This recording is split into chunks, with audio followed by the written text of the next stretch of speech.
Babestu behar ditugula berdintasunaren espazioak eta oraindik gehiago zabaltzen jarraitu. Eremu guztietan. Eta hau nola egingo dugu? Adibidez, lan munduan. Enpresetan berdintasun planak onartuz eta aplikatuz eta garatuz.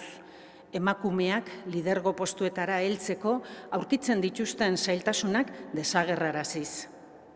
Etxean ere bai, etxeko lanak eta zaintza lanen ardura modu orekatuan banatuz, gure seme-alabak berdintasunean eziz, berdintasunezko eta indarkeriari gabeko harremanak sustatuz.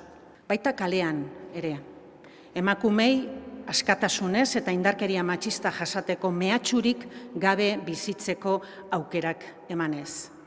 Baita eskolan, hezkidetza bultzatuz, liburuetan emakumek gizarteari egindako ekarpenak jasoz, neska mutilen artean harreman berdinzaleak sustatuz.